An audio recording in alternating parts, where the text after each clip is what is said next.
So first of all of you, can you see my screen? No, sir. No, sir.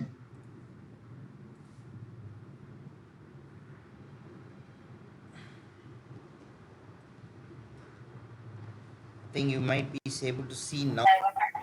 Yes, sir. Yes, sir. Okay. So in the past week, we have been seeing HTML, and I have given you a fair amount of exercises to get accustomed with what is HTML. Okay. So rather than me teaching you what is HTML, it was a sort of self exercise. So I gave you some directions, and you all have done the various exercises.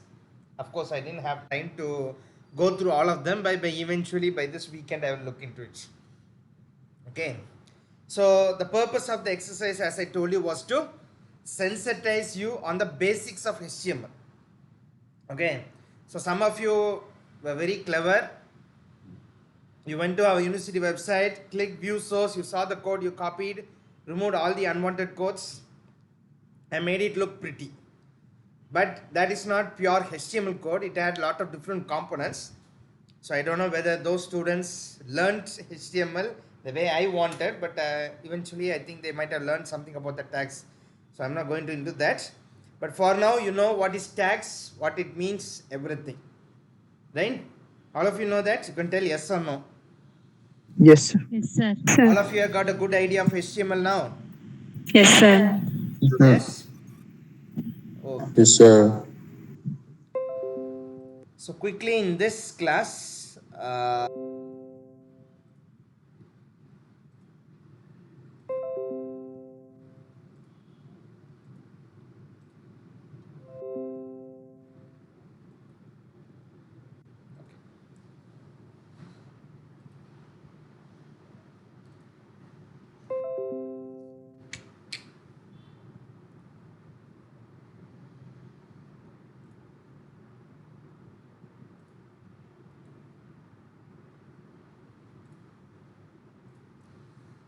okay, so this is the structure of the HTML page. Still some of you are not convinced with this one or what to do with this one. Okay, so this is the structure of the web page. You have HTML opening and closing, and I have told you that you have the header and the body section. Two sections are there. So in the header section, for now what I have told you is only the title tag will come. There are some other tags like metadata, script, link, and all those things that we will study as time progresses. Okay, so for now what you must know is only the title tag comes inside the header tag. So as soon as you start typing a HTML program, you must type this particular tag. These two sections you have to devise. So normally if you start with a HTML program, you type HTML. Okay, so inside which you will have the head section.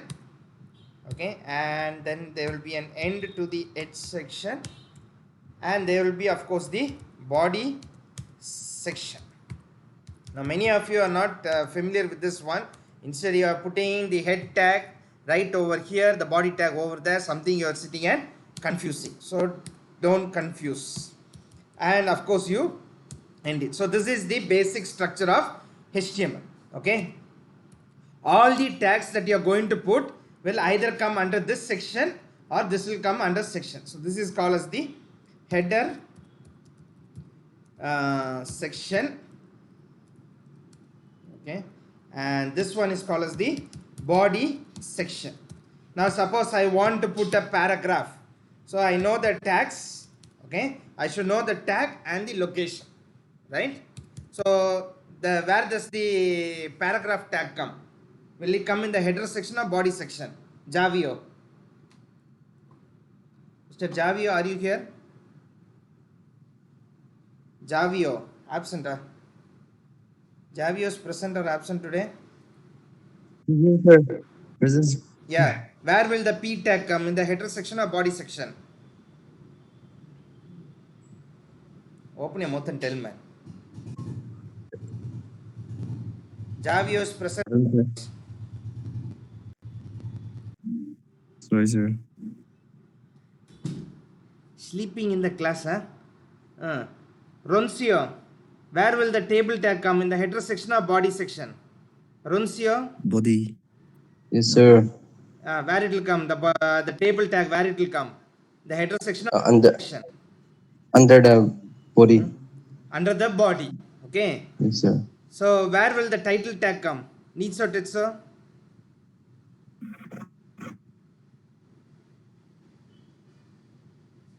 Needs or Tetsuo? Hmm? Needs or Tetsuo, where it will come? Header section, sir. Huh? Header section. Head section. Okay. So there are only two sections. The first thing you have to know is in which section you will put the tag. Okay. So I have already clearly told you the different tags that I use. So in the header section, the only tag that I have taught you till date is the title tag. Okay, other than that I haven't taught you anything else. And in the body section you have all these tags here. So depending on your content, you have to decide whether you have to have it as a paragraph or as a table or as a list or as an image or a video, audio, video, or an hyperlink or form, and the corresponding tag has to be put in which section? The head or the body? Which section? Open your mouth and talk, man, everyone. Which section it has to come? All these tags will come in the header section or body section? Body section. Body section. Body All these tags will come in the Body. body section. That means what? You have an opening body tag and then you have an ending body tag. In that only you have to put each and every tags. Okay. Still some of you don't know how to put this and how to do. So for them I am telling you clearly, HTML is the starting tag, HTML is the ending tag. In that you will have two sections. One is the head open and close, body open and close. Inside the head section, for now you have studied only the title tag. Apart from the title tag, script tag and link tag and metadata, these three tags. Only 4 tags you will be putting over here. Okay. Other than that, the rest all will come in the body section. So quickly we'll see out what are the tags we have studied. The first one being text. So to represent text, as I have already told you, you have paragraph, table and list. Okay, so we also have formatting tags, header tags and general tags to assist us to present the paragraph or table or list even better. Okay, so formatting tags you all know: bold, italic, underline and subscript and superscript. Header tags are from H1 to H6. General tags are normally HR, which is for line, BR is for break, and comment line to annotate your text, code. So this is the paragraph tag. You all know what is a paragraph: open, close. You can put any number of lines in that as you please. Table, all of you know, it's a tag that defines a HTML table. You have TR and TH, two or three subtags. So the TR is table row. TH is accompanied by either TH if it's a heading or TD if it's a table. Okay, so you have TR and TD. So if you put a TH tag, it is nothing but table heading, and elements are bold and centered. If you put TD, elements are regular and left aligned by default. Okay, so I'll be often peppering the words default here. Default means what? The tags have a default behavior, right? So how to change this default behavior? We'll be seeing it during CSS. Okay, so now for now each tag has a default behavior. So TH's default behavior is bold and centered, and TD's default behavior is regular and left aligned. You can expect this particular thing as an MCQ question also. So this is an example of a table, as I told, left to right. Okay, so first name, last name, age, first name, last name, age, then what? Jill Smith 50. Then you can have any number like that. I have cut off the last row because of display concerns, but you can keep on adding anything you want. List, already you know, the left hand side is called as unordered list, the right hand side is called as an ordered list. LI stands for list elements. So these three are the basic components of text. Now when you go to the other tags like image, everything, you come across something apart from tag, that is attributes. So already I told you attribute expands the functionality of a particular tag. So there are some tags that we are going to see from now, like image, audio, video, can't just work with the tag alone. They need some information. For example, if you have an hyperlink, you have to tell where it has to go and how it has to go. If you have an image, you have to tell where the image file resides. If you have a video, the same thing, you have to tell where the particular video is and what type of format it is. Audio also you have to tell. So for this you have something called attributes.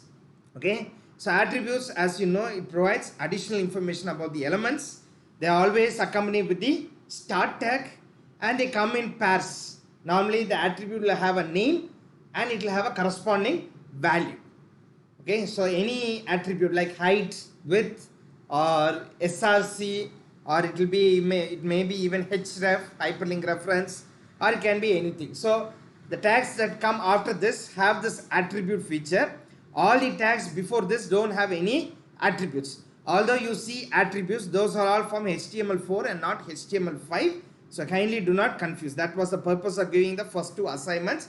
I told you HTML5 tags alone, don't give any attribute, anything. So the first one, as you all know, is the image tag. Okay, so image are technically not inserted or embedded into a web page. Okay, they are just linked to it. That is, the image will be kept in a particular location and you just link it to that particular place. So image tag also doesn't have a end tag. So technically the image tag which you see doesn't contain an end tag. It's just an empty tag, and the information for this tag comes from these two attributes. One is called the source, another one is called as the alt. Okay, so image source equal to the URL stating the location of the URL, or alternate what the alternate text is going. So this is an example, image underscore china.jpg alt equal to flowers of China. So this I have taught you in the previous class. Okay, so yeah,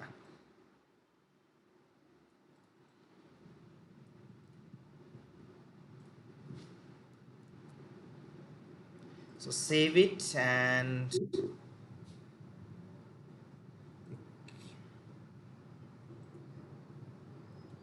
so to run, what's the file name? So the file name is sample1.jpg. So yeah, I told you to create a folder. Here, for example, I put under web design code. I put all the files that I'm going to teach you over here, and you can just go to open with and Microsoft Edge. For those who are still unaware how to run the code, you can just click and then go, or you can type the URL directly over here. That's up to you. Okay, so this is the image tag. You can see I have given the width as 500 and the height as 600. The alt image is image not found. So for example, I am giving test1.jpg. Says test1.jpg doesn't exist. So it will tell image not found. Okay. So you might have seen the source, only the image file is there. There is no path name. Okay, I haven't given any path in front of this. So which means the image resides in the same location as that of the code. Okay, so the code is here and the image is over here. Suppose I keep the image under this particular directory like script, then you have to give script / that image name, then only it will go and fetch. So if it's this is the starting directory, if you don't mention the path name, only the file name, it will search in this folder. So if it's not here, it will go to the it will just display the alternate text and leave it out. If you don't give the alternate text, then it will be just blank and it won't show you anything. Okay, so this is about the image tag. I think already all of you know about this one. Yes. The next tag is the link tag. So link tag, can anyone tell me why is the link tag used? Anyone? You can open your mouth and tell. All of you are here or To create a web. yeah, to create a web or create a link to another web page. Okay, so you, in the starting I have taught you about website. Website is a collection of different web pages. The way you navigate through all these web pages is through a link. Okay, so it is called hyperlink because it gives more information. That's why it's given as hyperlink. You click a link, it just doesn't take you anywhere, but you get there a lot of information. So the tag here used is A. It does have an end tag, and href, that is hyperreference, equal to the URL or the link. Whatever text you want to display contains. So this is an example of this one. So href equal to http www.w3schools.com or visit. So this text will appear in blue color. So for example, if you take this one, block and comments, I just save the file. Okay, already I've saved it. So yeah, and you just go and refresh this one. So you can see that this particular tag is coming with example P with BR. So you can, yeah. So an unvisited link is underlined and blue. A visited link is underlined and purple. The active link is underlined and red. So these are the colors to denote whether a link has been clicked or not. So for example, if you click, when I'm clicking this, you can see it's turning to red color. Are you able to see this? I am now pressing the mouse button and I'm clicking this. So that's why it's now red. That means what? It is active. Okay. And similarly, after you have visited this, you can see it has turned now to purple color. So these are the three colors by which you can differentiate whether the link has been clicked or not. So even if you go to our university website, you can see that some of the links, I don't know because my cookies are always on. Yeah, unfortunately, yeah, fortunately, you can see here the violet color is here. These are all violet because I have already clicked these ones, but you can see these ones are blue because they have not been clicked here. Okay, so the ones that are clicked are always, you can see this first one I have clicked. Okay, but the second one is not clicked, so it's in blue color. Right. So now if I click this one, you can see it is changing to red, and if I leave it, it goes and opens in another page. Right. Now you can see both are now in violet color. Okay. So this is how hyperlink actually works. Okay. So an unvisited link will be underlined and blue, a visited link will be underlined and purple, an active link will be underlined and red. This you can expect it for an MCQ question. Right. So one of the important attributes that you don't see here, the href is of course an important attribute which will tell you the location of the page. It can be an URL, it can be a page that is residing in the server or in your local system. There is one important thing called as the target attribute. The target attributes, okay, so for example, you take this one, okay, so where is it is actually opening? It is opening in the same browser as I am having this one. Okay, it's opening just in the same browser that I am having. So if I, for example, give target equal to blank, okay, so what it will do? It will open in a new tab. Instead of opening in this particular tab itself, it will open in the new tab. So is the link here. Just give target equal to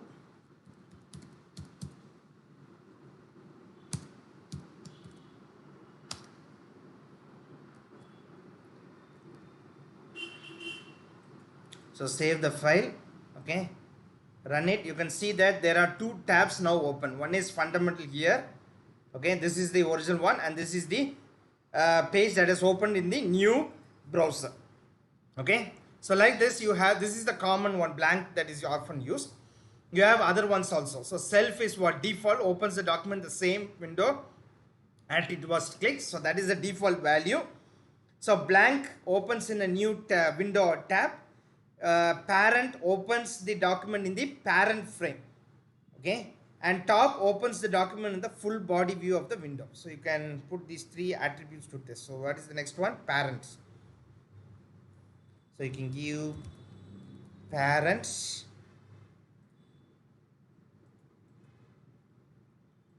So once I click this, what is happening? It is opening as a separate tab only. Parent frame means suppose you have 2 or 3 different windows, means you can take the main. So for example, there is 2 or 3 subtext or sub windows open here, means it will open in the first window. So that is normally not used nowadays. Then you have top. So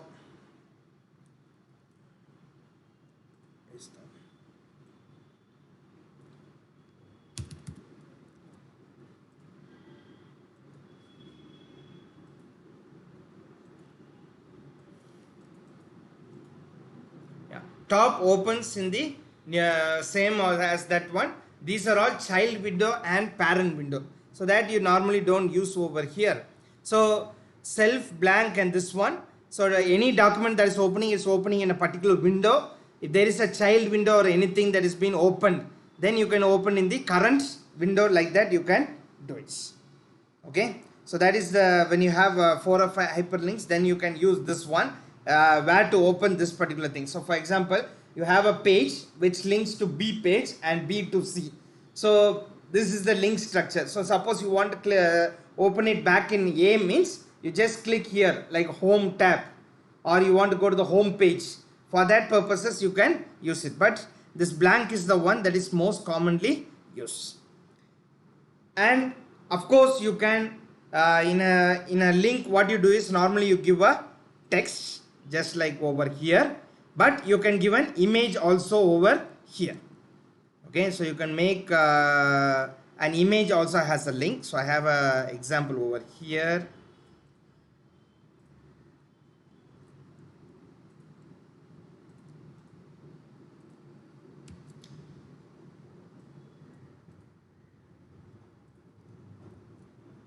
So if you look over here, okay, so there is an image. Of course I made it small on purpose, so you can see that as soon as I move my mouse over it, you can see that it changes the arrow mark to the hand symbol. So if I click it, automatically it will go to this particular page. Okay, so you could use images also as hyperlinks. Okay, so next is of course the audio tag. So this word controls. If you don't have these controls, you can't control the music. So this is a keyword that is given here. I won't tell it as an attribute because it doesn't have any value associated with it. You can almost tell it like a keyword or something. So it is the one that will give you the controls automatically. Of course, you have to tell the source. Okay, the source of the file. Okay, whatever file is there, and what is the type. So I have an example for that.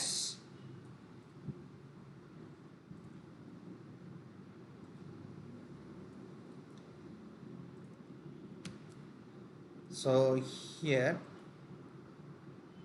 all of you, can you see this one? Tell yes or no. Yes, sir. So you can see that. Okay, now I'll tell you about OSI model. Okay, passing everything. That is, you are passing even computers, networks, everything will be my voice is coming. So my access the network. So if you, for example, you don't give the word controls over here, okay, what will happen? You don't get anything here. So the audio is there, you can't be able to play it. So that's why this keyword is needed. The source, that is the source of the file. Okay, so it is actually an .ma4 file. So if you want to find the source of the file, this is the audio file. So you go to properties. Okay, so you can see here is a .m4a file. You can see over here. Okay, it's an MPEG-4 audio .mpeg-4a. The name of the file is OSI layer. Okay, so you can take this one information and you can put it here. So OSI layer .m4a, it is an MPEG-4 video, so you have to give MPEG audio / MPEG. Now suppose if the browser doesn't support it, this particular alternate tag will be displayed. Okay, so hence this has been given. So this is the audio tag.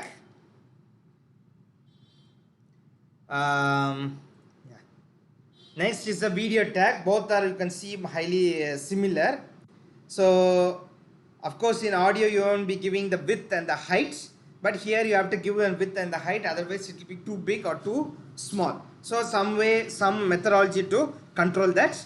The attributes are same. You have a subtag called source, which is given by src, and type. Both this audio and video are exclusive to HTML5. Before HTML5, you have the embed or the object tag, both of which are now obsolete.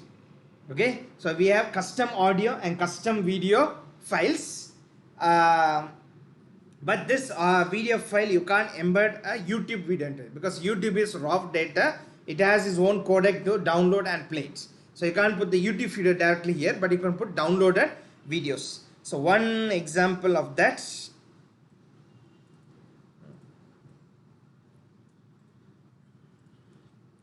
So Control S, I'm just putting Control S. Actually, go and give save, save, and then you refresh this one. So you can see there is a video running.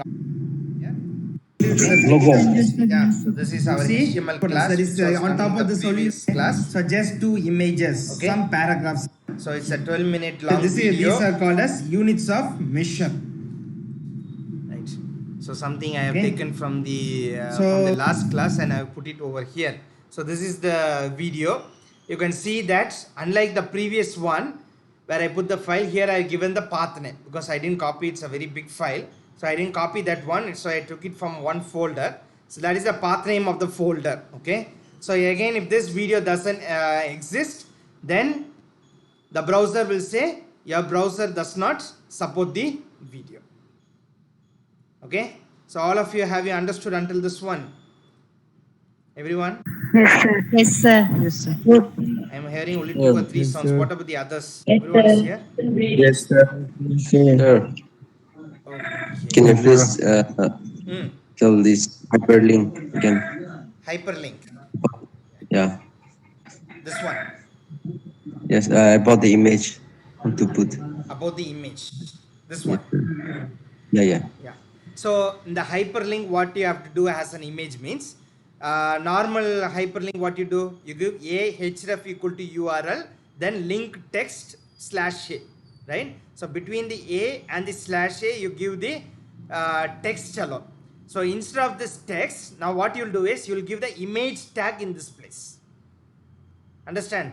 So here you see a href, but in place of putting a text over here, what I'm doing, I'm putting this entire image tag inside this one. Able to understand? Yes, sir. Okay, that's the only difference between using as a text. In text, you will directly between the a and the /a, you'll put the text. Okay, automatically it will take as the URL.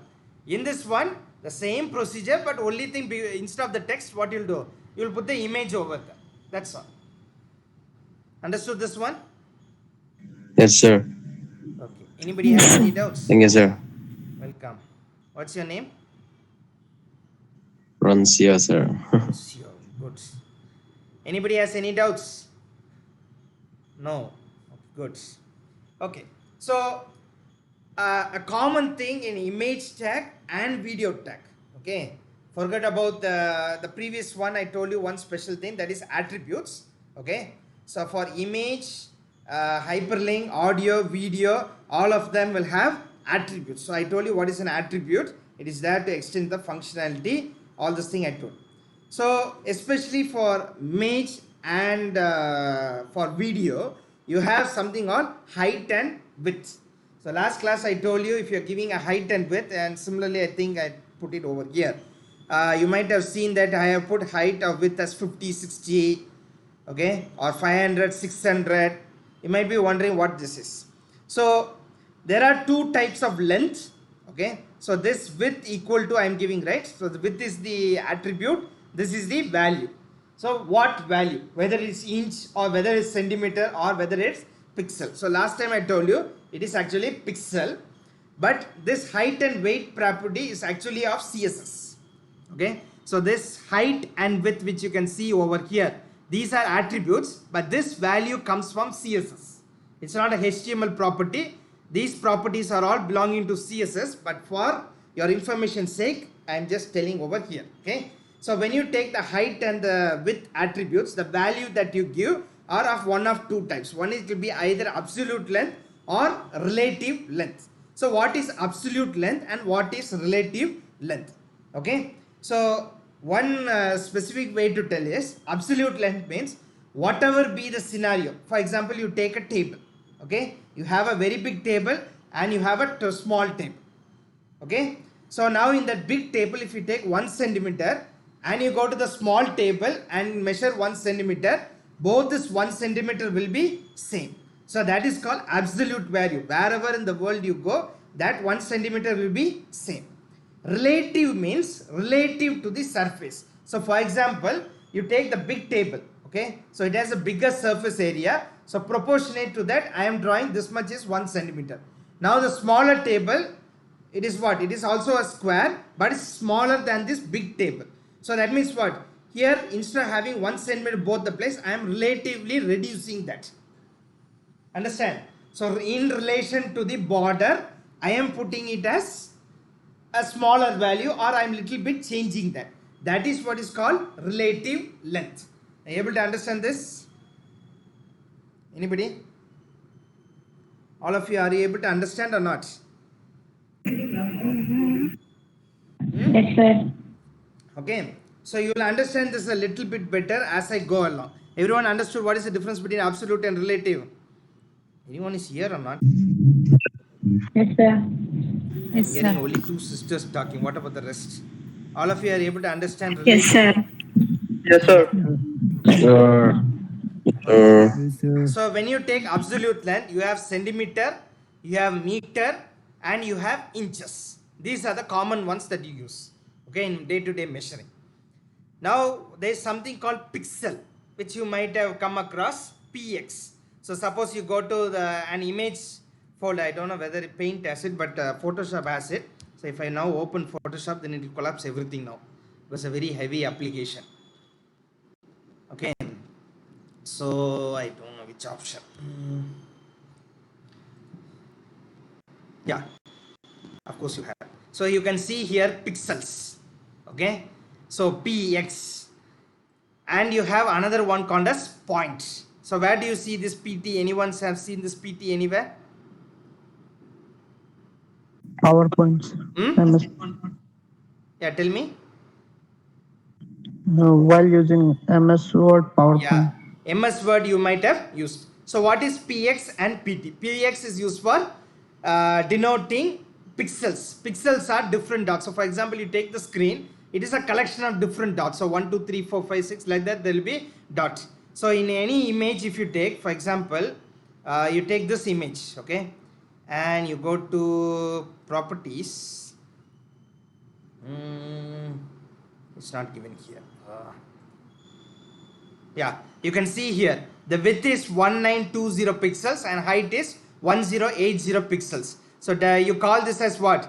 1920 cross 1080 image. Even in your phone, if you take camera, you might have seen this dimension. How many of you have seen this one? Anybody? Yes. Yes, sir. Okay, and there is another value over here called as dpi, that is 96 dots per inch. So if you take this 1 inch of space over here on the top or anywhere, in that 1 inch you have how much? 96 dots per inch. So that much number of dots. So the more number of dots, that means what? The more compact this will be. So for example, you take this particular screen here. Okay, so here 1 by 1. I don't know whether I have the folder with me. Just 1 second. If you want to.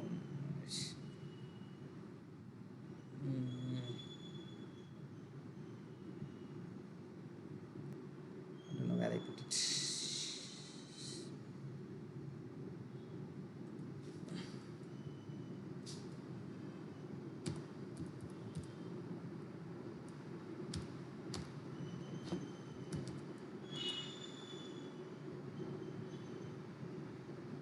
Yeah, I have it over here.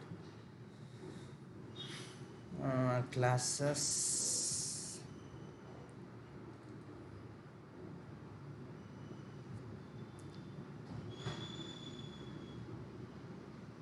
Yeah.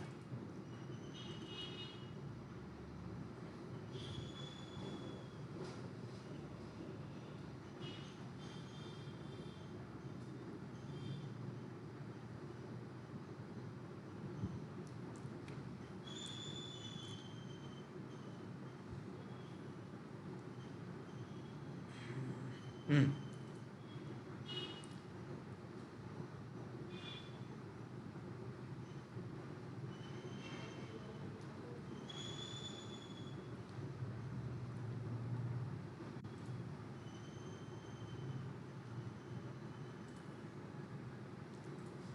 So yeah, this one. So you can see here this one particular dot over here.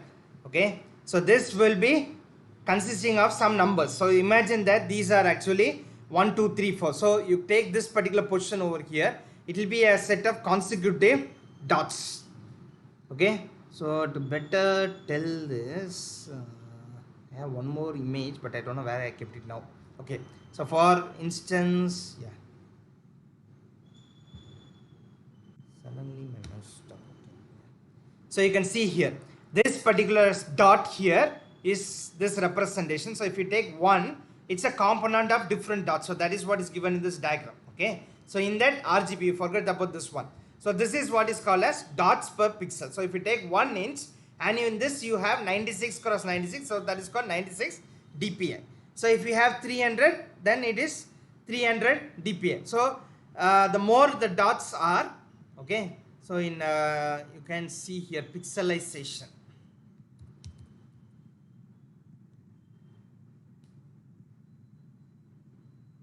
There is a term called as pixelate.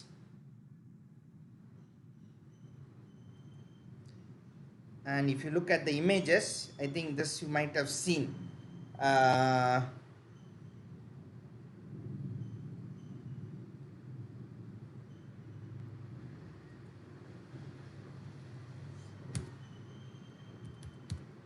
Showing a company here.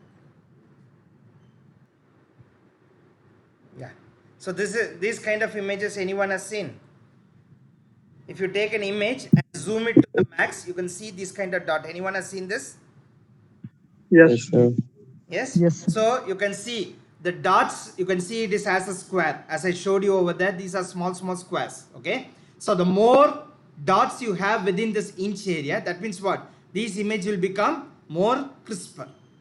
Okay. So these are images which are being pixelated. Okay. So you can see one example over here. This is almost pixelated, because the number of data that is coming is very less. So if you want to improve this image, means what? One square, instead of having a square like this square size should reduce. That means what? Number of dots in this area should increase from 96 dpi to whatever it may be. Okay, so yeah, so this is called px. So px is 1/96th of an inch. So 1 inch equal to 96 px, that is 2.4 centimeters, that is shown over here. So 1 px or 1 pixel equal to 1/96th of an inch. Now you have point. Okay, so 1 point equal to 172 of an inch. So normally you have 12 points. That means what? 12 into 1/72 of 1 inch.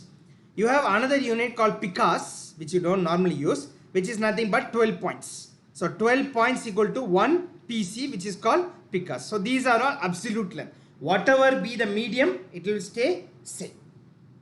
Now you come to relative length. So you can see here there's a word that is peppered over here like viewport. Have you seen this one? So relative to font size element, 2m means 2 times the font.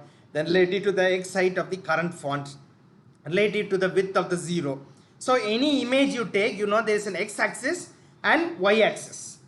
Okay, so all these will be relative to this x and y position. Now this x and y position, for that you have a term called as viewport. Okay, so a viewport is the area of the screen. So why do you use this viewport area? So for example, you take nowadays, you can see a web page in the same, that is what is called as this is a big screen, this is a laptop, this is a tablet, okay, and these are mobile phones. So wherever you go, you can have the same content, but it will automatically change. So for example, you take our university websites. Okay, so whatever you see here is actually the view that you can see in a particular screen, that is a desktop screen. Now if I, for example, minimize this, you can see it has now changed the layout. And if you go to the mobile view, this is actually tablet view.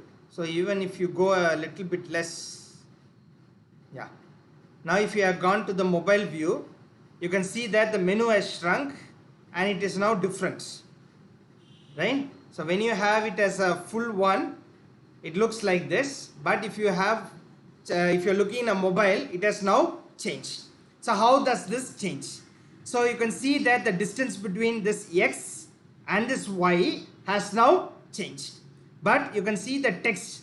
So even in this big one, okay, and in this small one, the size of the text has not changed, okay.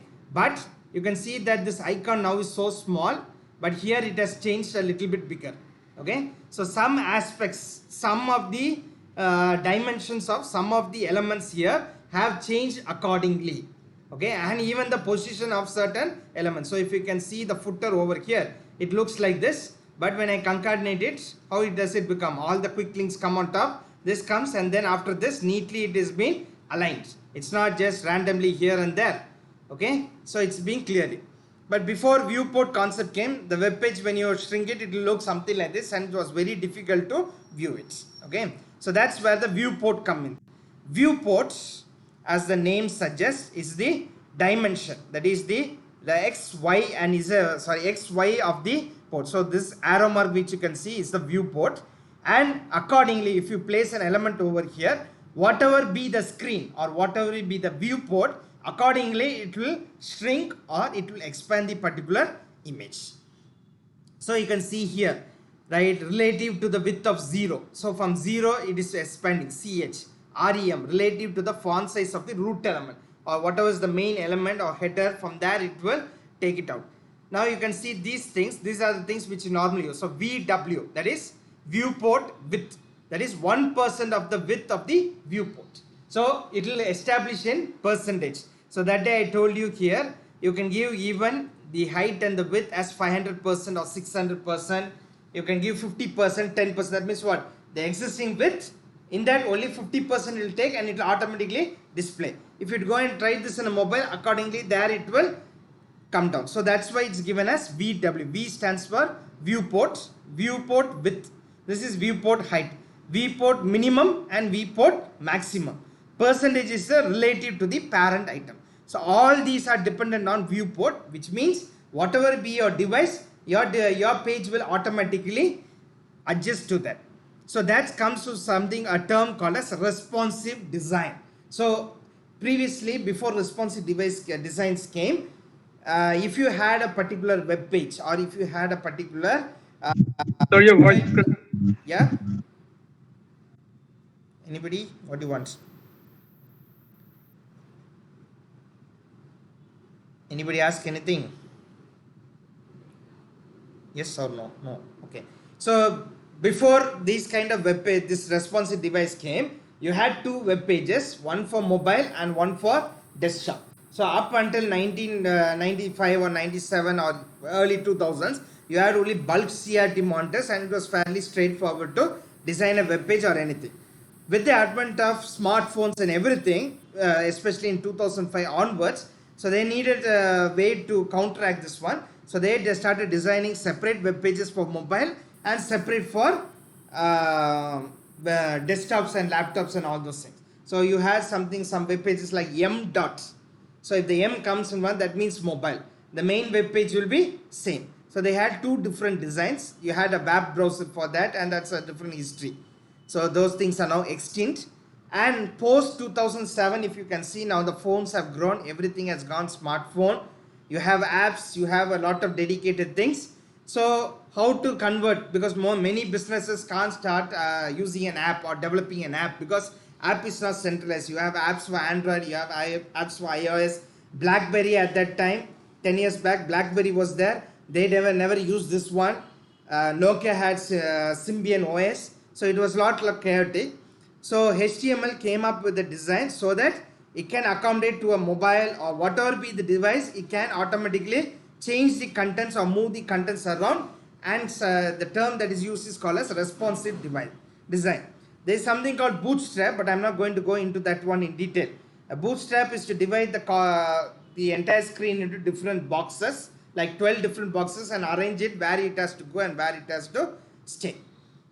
So in order to have your particular website responsive, this is the tag that has been included in the header section. So meta name, okay, meta is information, okay, name equal to viewport, content equal to width equal to device hyphen width, initial scale is 1.0. So scale means what? If you take a rubber band and expand it, okay, so if you mark 1 inch and if you pull the rubber band, that 1 inch will change, but it's relative to the size of the entire rubber band. So hence it's called as the relative length. Okay, you take a small rubber band, mark 2 points there and you stretch the rubber band. Okay, now the proportionate distance or the difference between the 2 points there, when it is being contracted and when it has been stretched, will be a percentage of the existing states. I know I am too mathematical, no one understand this one. So that is called relative. Okay, if you stretch the rubber band, no matter how much this change, the entire area of the circumference of the rubber band won't change. Okay, so even though the distance between the 2 point increases, the whole rubber band, everything will change proportionately. So that is called relative, and this is the tag that is used for that. Okay, so why you need viewport for normal web pages? So you can see an example over here. You can see that the content is going and hitting the corner of the web page. You can see here, but when you give viewport 1.0, you can see it's neatly tucked inside. So this is without viewport tag, and this is a viewport of 120, which is a normal desktop one. So when you give viewport, it is normally sitting pretty inside. Okay, right. So all of you understood this one? All of you? Everyone slept. Yes, sir. Okay. Okay, so width and height. I know I have told you a lot of things, but although it's not needed, it's for a general knowledge also. Right. So another thing that you commonly use from the image tag onwards is the path name or the address name. Okay, so you have two names. One is path name and another one is what? Address. So there are two types of addresses. Okay, so you might have recalled that the src tag and for the a tag, that is href. These two attributes you have to give the URL or the path name, which is URL is nothing but a uniform resource locator, which is nothing but the path name. So src http www3.schools.com image girl. So this is called absolute URL. Okay, so this links to an external page that is hosted on another web page. You have another one called as relative URL. So relative URL means what? As the term relative means what? In relation to my path name. It will be either in the current folder or in the folder I give. I told you now. You give the image tag and just give the image. It will think that it is in the current folder. So relatively near to this folder, somewhere it will be, it knows that. You give a path name, it will go and fetch it from there. That is called relative. So links to an image that is hosted within the website. Here the URL doesn't include the domain name. Okay, so if the URL is without the slash, it will relate to the current page, or if it's with the slash, it will go to a sub page or another directory and then fetch the data and present to you. Okay, so in path name you have absolute and relative address.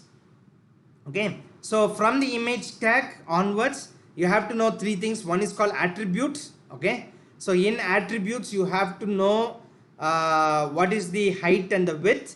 These are the units of measurement. This is what you have to know. You should have an idea about what is viewport, because obviously you are studying HTML5. In the 5th unit, when we have time, I'll teach you Bootstrap, how to upload everything. For now, you understand this viewport, what it means. You can even Google and see what if you can understand more on this concept. And then you have to know path name. Okay, so attributes, path name, height and width. For image tag onwards. Okay, if you can. So from image tag onwards, okay, you have to make use of attributes. You should know height and width, and you have to know what is the path name. Relative path name, absolute path name. These three components are needed for image, audio, video and hyperlink. For all these tags, you must know this particular information. Okay. So together with text, image, audio, video, and a hyperlink, all these are given inside the body tag. Okay, all the things which we discussed now are given only in the body tag, not in the header tag. So whenever you are putting a HTML file, you must understand how the structure works. This structure is very important. Okay, some of you are putting the head tag over the body tag, some of you are putting the body tag in the header tag. First you have to be clear what this one is. Okay, so inside the body section what will come, inside the header section what will come, where is the header section, where is the body section. These are some questions that should get into your head before you proceed in this subject. Okay, right. So all these tags which I told you up till here are the ones used to display the information. Okay, you go to a web page, you want to display something to the person, this is how you normally display information. So in this chart, in the first unit, I taught you about static page and dynamic page. There are two things. One is called static page and dynamic page. Anyone can you tell me what is static and dynamic?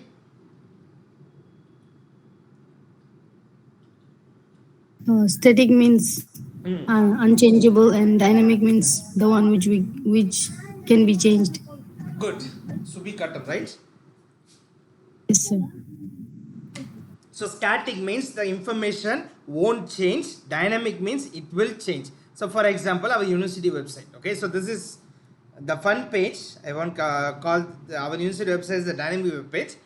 But for now, you just take one particular page. Like for example, where did the placement website go? Yeah. So you take this particular page. I won't tell website. Our website is a dynamic website. But you take this particular page. This page is an example of dynamic page. It displays all the information. Okay. But if I click something, it won't react anything because there's nothing over here. Right? Even on the top, there is nothing here. But for example, you take this particular web page. Okay.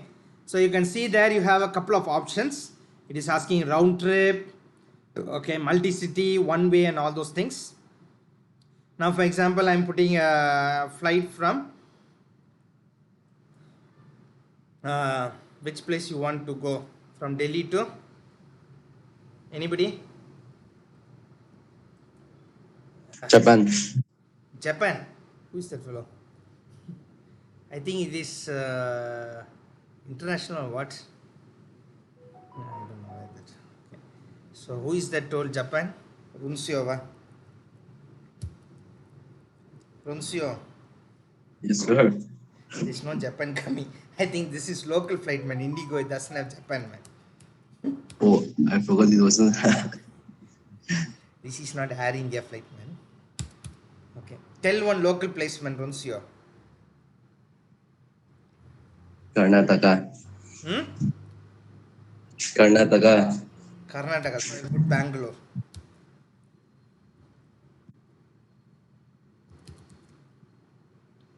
What the hell happened? It isn't displaying anything. Yeah, I forgot. Benga. I think you don't have any luck. Whatever place you're putting, it's not coming, man.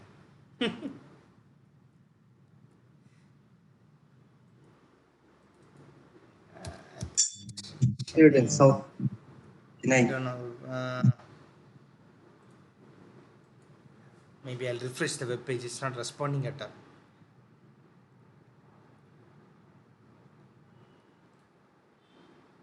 Okay. So yeah, Delhi to. Why is this website so fast?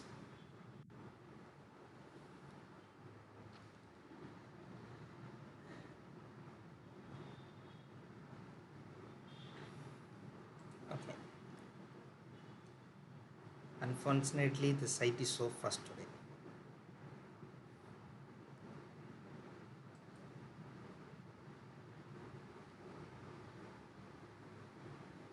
Now what is sitting and loading now? Yeah. So you have, for example, I'll put the flight that is here because it's so slow and it's not responding at all.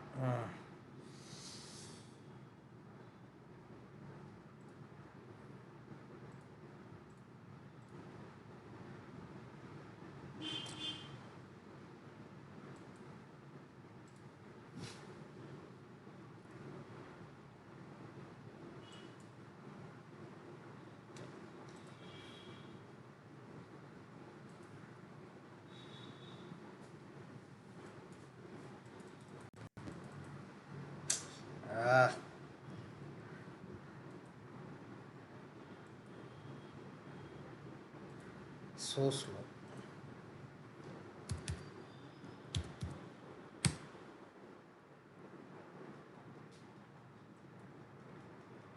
Got stuck somewhere. Okay.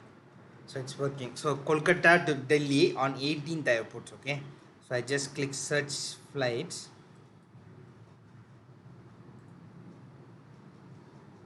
So you can see here what I have done is here they have presented me a set of options. Okay, so I have some buttons over here, radio buttons, and I have Delhi, Calcutta I have given here, and I have given a particular date. Okay, and I have asked it to fit. So they have given me a lot of options, and as I move my mouse I can make a lot of choices. And when I click submit, now it is telling me it will give me some information based on what I have chosen. So that is what is called as dynamic page. Unfortunately, this is so fast as the airline.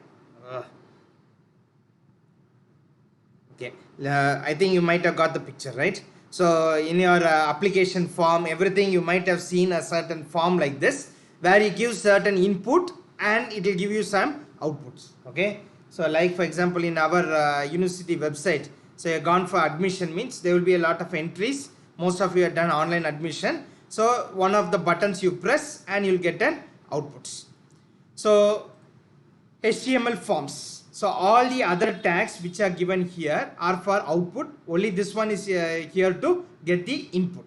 So why do you need to get input? That is for dynamic web pages. Okay. So to give form, you have the open and close. That is the form elements. You go to any application in the computer over here. For example, you take the calculator. Okay, a very simple one. And you might have seen that one of these is always present over here, right? So you go to the scientific calculator, like for example, date calculation, or you take scientific.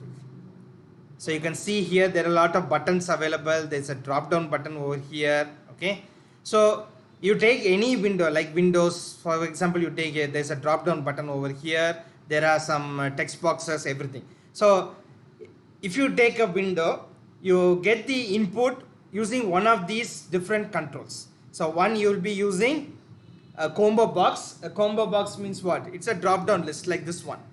Okay, so it will present you certain options from which you can select only one. Then you have a spin button like 0 to 100.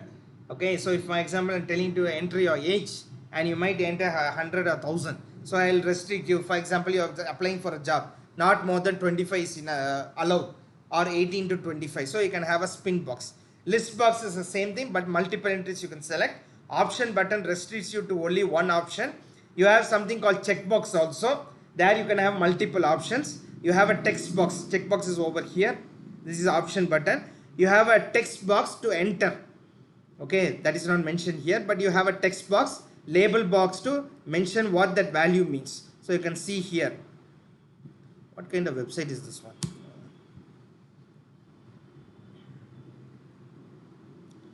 Okay, so you can see this is so fast. Yeah, you can see there are different things. So you can select only one in this category. So if you don't want multiple selections but you only one selection, that means what?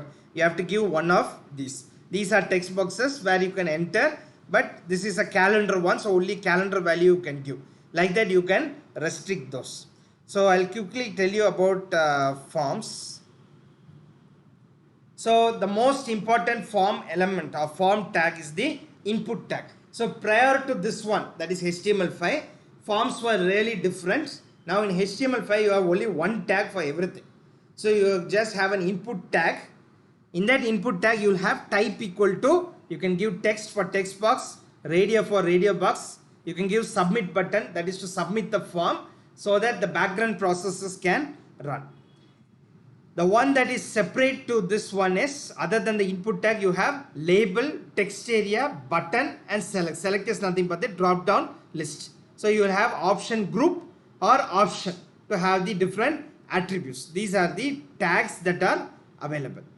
So common input tag, input. So with that input you will get radio, checkbox, everything. I'll tell you in a minute what are the different options available for you. And then you have label, text, button, select. So these are the other one. These are also some things, but these are rarely used. Okay, we don't use that much. Now coming back to the input type. So before HTML5 came, okay, if you want to check, so for example, I am getting an application form. I am telling you to type male or female. I am asking you gender. What will happen? One person will type M, one person will tell I am a boy, one person will tell I am a man, okay, one person will tell I am male. Everything will be different entry. So I want to streamline that. That means what? I'll give two options. You can't be male and female at the same time, right? Either you have to be a male or you have to be a female. So what I'll do, I'll put a radio button over there. Okay. I want to know what you have studied. So you may have studied 2 or 3 things. So I can put a checkbox over there. For example, I want to give a name. I want you to type your name means obviously I have to give you a text box. But in that text box, I can start typing numbers also. Your name won't be a number. So I have to enforce that. So for example, if you want to give only text, then you have to give input type equal to text. So before this kind of HTML5, you have all these options. But before this, you used to have JavaScript to validate your form. So JavaScript, you'll write the entire code to sit and validate this. Even I have done this 5 or 6 years back. I have even taught students how to write JavaScript to check your different forms of what the input coming, output going, everything. But nowadays it's not needed. Everything is given in HTML5. So input type equal to text enforces that you write a one-line input. So you can use for name and all this thing. Input type equal to password. You know, when you type the password, it will come as dots. So that is the reason for this one. Input type equal to submit. So when you have a form, unfortunately this is not loading this today properly, but you have a button over here. This is called submit. So anything, any form after you fill, what you do, you normally submit the particular form. Okay. So input type equal to submit, input type equal to radio for a radio button, checkbox for a checkbox, button, you can have any type like that, and you have number to enforce a number. You might have seen the date over the date, color, range, and then you have for month, week, time, date, time. You have date, time, local, email, search, and telephone number. Telephone number means you have to give 10 digits. Email means you have to give the @ symbol. Without that, it would won't allow you to cross the form. And input type equal to URL. These are the common things that are available. So color, date, time, local, email, month, number, range, telephone, time, URL, and week. So all these you can give in this attribute. The attribute name is type. Type equal to what value. These are the values that you can give. So to get inputs, okay, in a form, to get input, you have these different controls. All these controls are nowadays given using the input element alone. You just have to include the type attribute and the value. The values are given over here. So all these are value. Color, date, time, local, email, month, all these are the value. Now how to restrict the people from entering inside some nonsense value. So for example, I told you, right? You want people to apply for a job, but they shouldn't be more than 30 years. So you can give the max value. Like for example, age. You can type equal to number and you can give the max value. So it will be giving only the maximum value. You can give disabled. For example, you are applying for a PG course, then you don't need to give any of the UG information. I can disable that. You can give the maximum length or the maximum characters you can give. For example, name. I can give to 32 characters or 40 characters. After that, I won't allow you to enter anything. The minimum value. What pattern? Okay, should it be all caps? Should it be all small letter? Right? Should there be spaces? All those things you can do. Then read only. Only the information you can read, but you can't edit or type anything that you can't do. Then required means specifically you have to fill. Then only you can go to the next one. If it's blank, it won't accept. Then you have size, step. Step is what? If you have a spin box, like 1, 2, 3, it will be incrementing. Suppose you want to increment 4, 5 like that. You can use the step. And value is the default value for an input field. What should be the default value? Like you come there and number of courses you want to apply. At least one you will be applying, right? So you can put the default value as 1. So even though you forget that, it will take the default value as 1. So these are the input restrictions. Okay. So value, read only, disable. This is what I already explained to you. That is what is given here. Right. So to summarize, you have the form tag. Inside the form tag, the main tag that is used in HTML5. I'm not talking about others. Okay, you have different controls in Windows. Next semester when you're studying VB, you'll understand that better. You have combo, checkbox, spin. There are a lot of different controls here. You can see over here. For example, you take the calculator, you can see there are some buttons. There are buttons for you to give input. For if you want to select, you have the option button. There is a radio button and the checkbox. You have the list box and the combo box. So obviously you can use the input for everything, but for text area means it's not the usual text box. This is called text box. Text area means it will be a big one. Like for example, comments. If you, I don't know if we have in our university website, there is one thing for, yeah. Kindly do not type your grievance here. Oh. This is called as text area. Okay, so you can see here this can be expanded, whereas this one is a text box. Okay, so as soon as I go, please fill out this one. That means what this is required. So if I just type this one, okay, I haven't submitted means it will now tell an error. So please fill. So I am putting 1, 2, 3, 4, and I am giving submit. It should not submit, but it's submitting. Okay, so for example, I'm giving here email, so it's not given required, it's not given here. Okay, so now you can see it is giving please include an @ in the email address. ASDF is missing an @ so email means it will enforce you to give this one. Enter a part following @ because it's again missing, so this now it will leave me. So this is called as a text area. You can type paragraphs and all. Text box is used for entering only one character.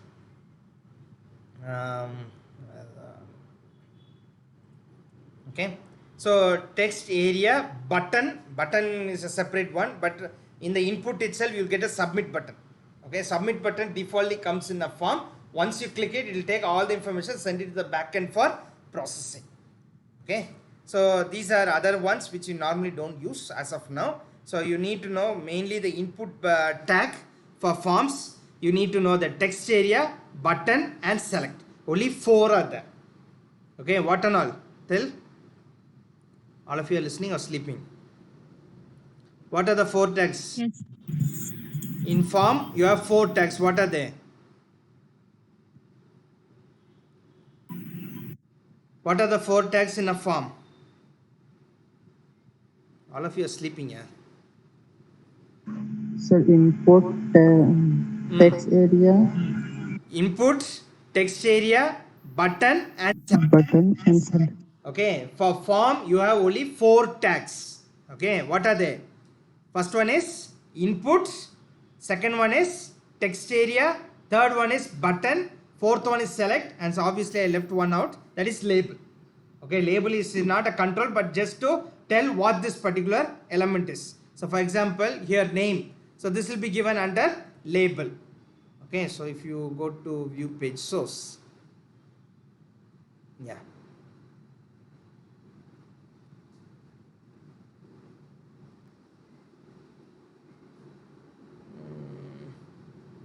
I think it's given in a script here, so the code is not visible here. Yeah, it's here. Form method equal to post. Yeah, label name is given, right? This label name and input type equal to text, name equal to first, required size 43, label. Okay, so it's given within the label, this one. Okay, so there are 5 tags.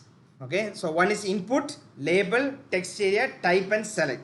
So in input you have an attribute called type where you can give all these different types depending on what you want. You can give color, date time, local email, month, number, range, whatever it is. You can give any type that you want. Suppose you want to restrict the input, you can do obviously any one of these. Okay, understood everyone? Yes or no? Yes, sir. Okay, so these are the other attributes. Just like the other one, you have height, width, list attribute for data list that you are not going to see, minimum and maximum, multiple attribute. Then you have pattern attribute, required attributes, step attributes. These are some of the attributes that you can use. Now in the form tag, you have something called as action. Okay, you might be thinking what is a form tag. So I told you how to design a form tag. Now what you have to do, you have to submit a form tag. Okay, you take a particular form tag and you have to submit that. So how to do that? Okay, so for example, you have a PHP file which needs certain input. That means what, you will design the form action equal to action underscore page dot PHP. So you will submit this particular form to the PHP method over there. So this is, they have two methods. One is called get, another one post. Okay, so get is used for sending sensitive information. Post is used for sending non-sensitive information.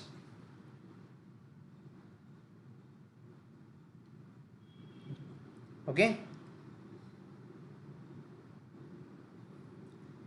Right. So these are the other attributes. Okay. So you can have a look into this. This I'm just selling for example only, but you are not going to use anything this one. Okay. So this is about forms. Okay. So what you have to understand is form action equal to, this means what form the action has to do. Okay. So this, when you are studying PHP, you will understand. For now, what you have to understand is form tag. In that, what you have, the inputs, radio and submit button. You also have the text area, button and select. So these are the important tags, and these are the attributes that will help you to extend the input tag. Okay. So your next assignment, you have to design an application form for our university. Understand? All of you? Excuse me, sir. Yes, sir. Sir, Yes, sir. Vepati, tell me. your time is almost up. I know that, man. Don't worry. You have 10 minutes before the next class. That's why I'm teaching. Yeah, all of you know this. Your assignment, what you have to do? You have to submit, create an application form for our university website. So you already know our university application form. You can download it from the web. Correct? So you go to St. Joseph University. There is something called admission. Here you have admission procedure, I think so. Yeah. And somewhere you can click here the form. This is fee detail, all these things. Yeah, you can click down here. So what you have to do is you design a page using all the information that is provided here.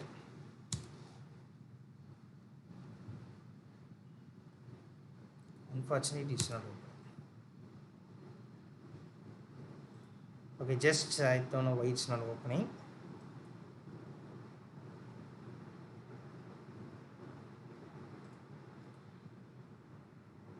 Opening up. So you see this, right?